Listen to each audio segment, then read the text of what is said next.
Film की शुरुआत में एक लड़का दिखाया जाता है जो अपनी साइकिल के जरिए एक बड़े से गेट के पास आकर रुकता है। वहाँ बोर्ड लगा हुआ था क्योंकि अंदर जाना मना था। दरअसल गेट के अंदर जो घर था उसे भूतिया माना जाता था, इसीलिए यहाँ कोई भी नहीं आता था। और एक लड़की ने इस लड़की को चैलेंज किया था कि अगर तुम उस घर के दरवाजे पर लगे नंबर्स मुझे लाकर दोगी तो मैं तुमसे दोस्ती कर लूंगी। इसीलिए ये लड़का अंदर आकर दरवाजे पर लगे नंबर्स निकालने लगा। नंबर था 616। वो जैसी तैसी नंबर 6 निकाल ही लेता है, पर जैसे ही अगला नंबर निकालने लगा अचानक दरवाजा खुल गया। किसी ने उसे धक्का देकर अंदर गिरा दिया, लेकिन जैसे वो दोबारा उठा घर के अंदर धुआं फैल गया और हर तरफ अंधेरा छा गया। कोई उस लड़की को पकड़कर उसे धुएं में खींचकर ले जाता है, जिसके साथ ही दरवाजा बंद हो गया और हम बस उसकी चीखें ही सुन पाते हैं। इसके बाद हम एक साल के बाद का वक्त देखते हैं, जहाँ एक लड़का गैराज में काम कर रहा था जिसका नाम शेन था। शेन से मिलने उसकी डैड आई, जो उसे कह रही थी कि रात को काम खत्म करने के बाद मुझसे मिलने आना, क्योंकि मैंने तुमसे कोई जरूरी बात करनी है। शेन उनसे आज रात मिलने से मना कर देता है क्योंकि वो रात को अपने दोस्तों के साथ पार्टी में जाने वाला था, क्योंकि आज ही हेलोवीन थी। उसके डैड कहते हैं कि मैं कुछ नहीं जानता, टाइम निकाल कर कैसे भी करके मुझसे मिलने आ जाना। इतना कहकर वो शेन की कोई बात सुने बगैर ही वहाँ से चले जाते हैं। अब शेन के दो दोस्त दिखाए गए जो शुरुआत वाली भूतिया घर के पास आकर रुकते हैं। इनमें से शेन का एक दोस्त दूसरे को यहाँ छोड़ने आया था क्योंकि आज रात वो पार्टी इसी घर में ही करने वाली थी, तो तैयारियां वगैरह करने के लिए वो पहले ही यहाँ आ गया था। उसका दोस्त उसे यहाँ छोड़कर चला जाता है और जब वो घर के अंदर जाने के लिए आगे बढ़ रहा था तो हम साफ साफ देख पाते हैं कि खिड़की के जरिए कोई उस पर नजर रख रहा था। अब जैसे ही रात हुई शेन से मिलने उसके बाकी दोस्त भी आ गए और अब ये लोग पार्टी करने उस घर के लिए निकल जाते हैं। इनमें शेन की एक दोस्त का नाम लाना था। अब गाड़ी की पिछली सीट पर शेन, लाना और उनकी एक दोस्त बैठी थी, जिनकी बातों से हमें पता चला कि वो जिस घर में जा रहे हैं वो पिछले काफी सालों से खाली पड़ा है, वहाँ किसी का आना जाना नहीं। इसीलिए उस घर के बारे में कई सारी मनगढ़ंत कहानियां बन गई। लोग भूतिया उसे इसलिए कहते हैं क्योंकि कहा जाता है कि वहाँ एक विच यानी एक चुड़ैल रहती है। अब यहाँ लाना बताती है कि मैं बचपन में जिस घर में रहा करती थी वो एक बूढ़ी औरत का घर था। उस औरत को भी लोग विच ही मानती थी क्योंकि उसके पास तकरीबन 100 बिल्लियां थी। बच्चे हेलोवीन की रात आकर उसके दरवाजे पर अंडे मारते थे, तो ये कोई बड़ी बात नहीं है। अक्सर इलाकों में ऐसे घर मौजूद हैं जिनके बारे में कहानियां बनी हुई है। अब कुछ देर के बाद ये उस घर तक पहुँच गई। शेन का दोस्त दरवाजा खटखटाकर आवाज देता है, पर जैसे ही उसने दरवाजे को हाथ लगाया तो दरवाजा पहले से ही खुला हुआ था और फिर अचानक ही शेन का वो दोस्त दरवाजे के अंदर ही खींच लिया जाता है, जो देखकर सारे काफी डर गए। लेकिन अगले ही पल उनका दोस्त हंसते हुए बाहर आ गया, यानी वो अपने दोस्तों को डराने के लिए उनके साथ मजाक कर रहा था। जिसके बाद ये लोग अंदर आ गए। सब अलग अलग होकर पूरे घर को चेक करने लगते हैं। शेन के दो दोस्त जब एक कमरे में थे तो लड़की ने अचानक दीवार पर हाथ रख लिया, जहाँ तक उसके हाथ पर कोई लिक्विड लग गया जो दीवार से निकल रहा था। जिसके बाद उस कमरे की हर दीवार से वो लिक्विड निकलना शुरू हो जाता है, पर ये क्या था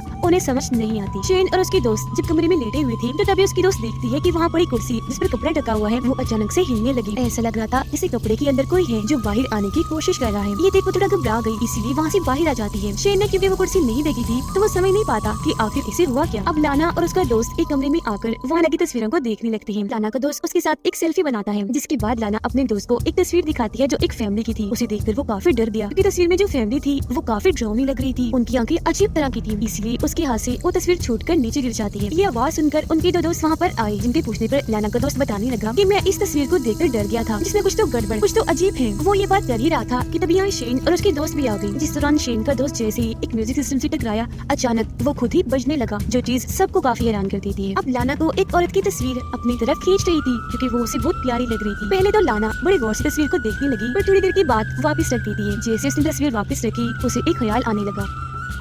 ख्याल के शुरू होते ही आसपास का सारा माहौल ही बदल गया। वो कुर्सी जिस पर कपड़ा ढका हुआ था अब वहाँ से निकलकर एक अनजान औरत की आत्मा कुर्सी पर आकर बैठ जाती है, जो बेहद डरावनी लग रही थी। इसे देखते ही लाना जोर जोर से चिल्लाने लगती है। उसकी आवाज सुनकर सब दोस्त वहाँ आ गए, पर जैसे वो अपने ख्याल से बाहर आई जो हुई तो सब दोस्तों ने देखा कि लाना की नाक से तो खून आ रहा है। इन सारे हालात की वजह से लाना बहुत परेशान हो गई थी, इसीलिए यहाँ से जाने का फैसला करती है। पर जैसे उसने दरवाजा खोला किसी ने दरवाजा बाहर वाली साइड से पकड़कर दोबारा से बंद कर दिया और फिर वहाँ लॉक लग जाता है। अपने दोस्तों को बताती है कि ये घर सच में भूतिया है या कोई तो है। उसने मुझे अजीब तरह का ख्याल दिखाया और देखो अभी दरवाजा भी किसी ने लॉक कर दिया है। पर उसकी इस बात पर कोई यकीन नहीं करता, बल्कि शेन का एक दोस्त कहने लगा कि हो सकता है ये हमारे उस दोस्त की शरारत हो जो सबसे पहले सुबह यहाँ पर आया था, ताकि वो हमें डरा सके, क्योंकि उसका कोई अता पता नहीं है, ना जाने वो कहाँ छुपा हुआ है। पर लाना अभी भी काफी डरी हुई थी, दोबारा से दरवाजा खोलने की कोशिश करने लगी क्योंकि कैसे भी करके यहाँ से निकलना चाहती थी। अब जब उसके दोस्तों ने देखा कि यहाँ सिग्नल्स नहीं आ रहे तो वो भी बाहर जाने के लिए दरवाजा खोलने की कोशिश करने लगते हैं, पर कोई फायदा नहीं होता। अब अपने एक दोस्त के कहने पर ये सारी खिड़कियाँ चेक करने लगी, पर हैरत उनको भी अच्छे से बंद किया हुआ था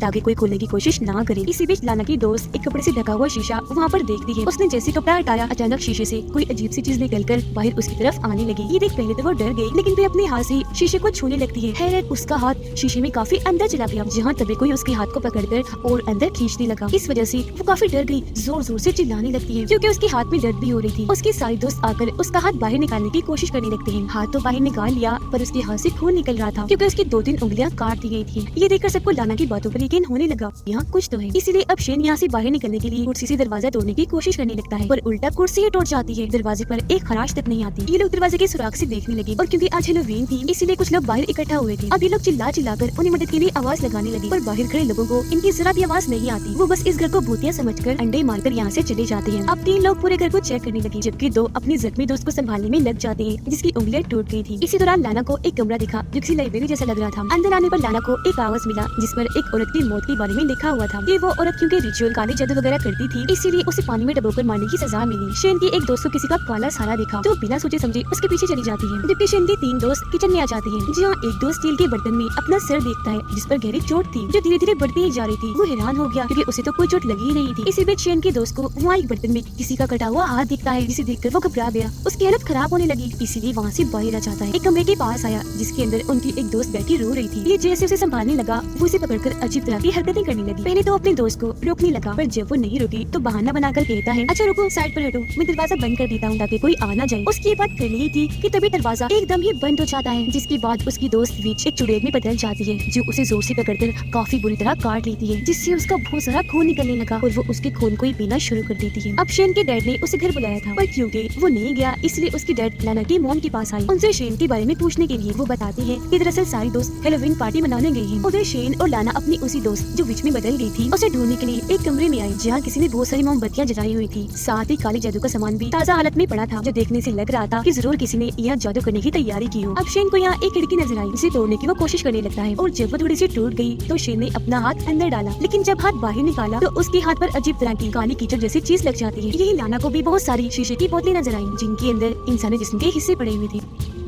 उनमें से एक बोतल शेन उठा लेता है, पर जैसे उसे खोलने लगा वो नीचे गिरकर टूट जाती है, जिसके अंदर किसी का कटा हुआ हाथ था। बोतल के टूटते ही वहाँ हर तरफ धुआं फैल गया। वो देखती है कि कटा हुआ हाथ हिल रहा है, जिससे वो काफी डर जाती है और ये तीनों वहाँ से बाहर आ जाती हैं। शेन के 2 दोस्त अपने उस दोस्त को ढूंढ रही थी जिसे विच ने काट लिया था। वो इन्हें मिल भी गया, लेकिन काफी जख्मी हालत में, उसका बहुत सारा खून बह रहा था। ये लोग उसे संभालते हैं, लेकिन इससे पहले वो कुछ बता पाता अपना दम तोड़ देता है, क्योंकि जाहिर है उसकी हालत बहुत ही बुरी थी। इसी बीच शेन की दोस्त देखती है कि दरवाजा खुला हुआ है तो जल्दी से भागकर बाहर आ गई, पर इसकी फौरन ही दरवाजा बंद हो गया और उसका अंदर ही रह जाता है। जिस दौरान हम उसके पीछे विच को देखते हैं जो अचानक उठ खड़ी हुई। उसने जैसे पीछे मुड़कर देखा विच तो वहाँ से गायब हो गई थी, पर उसके दोस्त की लाश खड़ी होकर धुएं में बदल गई, जो उड़ते हुए आकर उस पर हमला कर देती है, जिससे वो काफी दूर नीचे गिर जाता है। शेन की दोस्त जो बाहर आ चुकी थी यहाँ से निकलने की कोशिश करने लगती है, पर तभी अचानक वो कीचड़ वाले पानी दलदल में गिर जाती है। इससे पहले कि डूबती बाहर निकलने की कोशिश करने लगी, पर तभी दलदल से विच की हाथ बाहर आकर उसे पकड़ लेती है और खींचकर उसे अपने साथ पानी में ले गई। उधर शेन की वो दोस्त जिसका हाथ शीशे में जाने से जख्मी हो गया था, वो चोट वाली जगह इतनी जल्दी ही गलना शुरू हो गई थी। अभी वो ये देख रही थी कि तभी इन्हें अपने उस दोस्त की चिल्लाने की आवाज आने लगी जो सबसे पहले यहाँ आया था तैयारियां करने के लिए। आवाज का पीछे करते करते एक पिंजरे के पास आ गई जिसमें इनका वो दोस्त कैद था। उसके हाथ भी बांधे हुए थे, हालत बहुत खराब थी। वो बार बार एक ही बात बोले जा रहा था कि वो विच बहुत खतरनाक है जो हम में से किसी को भी नहीं छोड़ेगी। इसी बीच इनका वो दोस्त भी यहाँ आ गया जिस पर लाश के धुएं ने हमला किया था। लाना और उसकी दोस्त को एक छोटा सा रास्ता नजर आ गया जिसके अंदर रेंगते हुए यहाँ से बाहर निकलने की कोशिश करने लगती है। आगे लाना की दोस्त थी, वो जैसे ही आखिर में पहुंची कोई दूसरी साइड से उसका हाथ पकड़ लेता है। अब वो अनजान शख्स हाथों से विच ही लग रही थी क्योंकि उसके लंबे लंबे गंदे से नाखून थे। उसे लाना की दोस्त के नाखून बहुत प्यारे लगे थे, इसीलिए वो एक एक करके उसके नाखूनों को बेरहमी से उखाड़ने लगती है। अब जाहिर है इससे उसे बहुत तकलीफ हुई। वो दर्द की वजह से जोर जोर से चिल्लाने लगी। पीछे लाना पर भी किसी ने हमला कर दिया, उसका सर ऊपर की तरफ मारकर नीचे गिरा दिया जिससे वो बेहोश हो जाती है। अब शेन और उसका दोस्त पिंजरे को उठाकर उसमें से अपने दोस्त को आजाद करने की कोशिश करने लगी, पर तभी विच ने यहाँ आकर इन पर हमला कर दिया। उसने पहले इन दोनों को साइड में धक्का दिया, जिसके बाद पिंजरे को भी जोर से गिरा दिया। ऐसा करने से उनके कैद दोस्त का सिर दब गया और बड़ी बेरहमी से उसकी मौत हो गई। लाना को अब और ज्यादा और अजीब तरह के ख्याल आ रहे थे, जिसमें वो विच उसे अलग अलग तरह से डरा रही थी, जिससे उसकी हालत भी खराब हो गई। लेकिन एक वक्त पर यहाँ शेन और उसके दोस्त आकर उसे संभाल लेते हैं। अब क्योंकि इनकी एक दोस्त गायब हो गई थी तो ये मिलकर उसे ढूंढने लगते हैं। वो इन्हें वॉशरूम में मिल तो जाती है, पर काफी अजीब हालत में। साथ ही उसे देखने से लग रहा था जैसे उसकी उम्र एकदम ही बढ़ गई हो। वो एक बुरी औरत लग रही थी, लेकिन उसे वहाँ से ले जाने के लिए शेन ने जैसे उसका हाथ पकड़ा, अचानक उसका मांस किसी छिलके की तरह शेन के हाथ में आ गया। यानी उसका जिस्म इतना कमजोर हो गया था, जिसके बाद वो वही शेन की आंखों के सामने तड़प तड़प कर मारी जाती है। इन सारी हालात की वजह से शेन का दोस्त काफी तंग आ गया था, इसीलिए वो इस पूरे घर को जलाने का सोचता है। हर जगह पेट्रोल डाल देता है। इससे पहले कि आग लगाता वहाँ पर विच आकर उस पे हमला कर देती है। वो उसे इतना बुरा पीटती है कि उसका पेट ही चीर के रख देती है, जिससे उसकी वही मौत हो जाती है। इससे शेन को बहुत बुरा लग गया और अब उसका सदर भी जवाब दे चुका था, इसीलिए वो रिचुअल वाले कमरे में जाकर वहाँ की चीजों को तोड़ना शुरू हो गया। साथ ही विच को सामने आने के लिए चैलेंज करता है। अब आखिरकार वो उसके सामने आ ही जाती है। उसे इतना खतरनाक पाकर शेन लाना को कहता है कि खिड़की खुली है, जल्दी से यहाँ से भाग जाओ। तब उसने ऐसे ही किया, लेकिन उसके जाते ही विच ने शेन शेन पर हमला कर दिया। अपने मुंह से बहुत सारा काले रंग का धुआं निकालकर वो शेन पर छोड़ देती है। उसका पूरा चेहरा जलकर झुलस गया, जिससे उसकी भी अब मौत हो जाती है। इसी बीच लाना जो बाहर आ गई थी खिड़की से कूदने की वजह से वो सीधा कीचड़ में आकर गिरी थी। वो देखती है कि शेन की डैड पुलिस की गाड़ी लेकर उन सबकी खोज करने के लिए यहाँ आ गई है, क्योंकि उन्हें खबर मिली थी कि वो सब इधर ही आए हैं। लाना उन्हें देखकर मदद के लिए आवाज लगाने लगी, पर कोई फायदा नहीं होता, क्योंकि विच उसे भी पकड़कर कीचड़ वाले पानी में खींचकर ले जाती है और सीन इधर ही कट हो जाता है। पर अगली सुबह जब पुलिस वहाँ की छानबीन कर रही थी तो वो लाना को पानी से बाहर निकाल लेते हैं, जो मरी नहीं अभी जिंदा थी। लेकिन वो पहले वाली लाना नहीं लग रही थी, क्योंकि उसका जिस्म, उसका बर्ताव, हाव भाव सब बदला हुआ लग रहा था, जिससे हम समझ पाते हैं कि ये और कोई नहीं बल्कि विच है। इसने लाना के जिस्म को पोजेस्ट कर उस पर कब्जा किया है, जिससे वो अब लाना के जिस्म में आ गई है। विच की आत्मा क्योंकि इतने सालों से कैद थी, तो आज वो लाना के जरिए बाहर आ ही गई, यानी आजाद हो गई। और उसने लाना को ही अपने मकसद में कामयाब होने के लिए इसलिए चुना क्योंकि लाना विच की तस्वीर की तरफ खींची चली आई। उसे विच बहुत प्यारी लग रही थी, जिससे हम समझ पाए कि घर में जो खूबसूरत लड़की की तस्वीर थी वो और कोई नहीं बल्कि विच थी। इसने इस घर की कैद से निकलने के लिए इतने लोगों को अपना शिकार बनाया। अब क्योंकि उसे एक जिस्म मिल गया है लाना का, तो वो हर तरफ तबाही मचा देगी। और इसी के साथ इस मूवी की यहीं पर ड्राउनी एंडिंग हो जाती।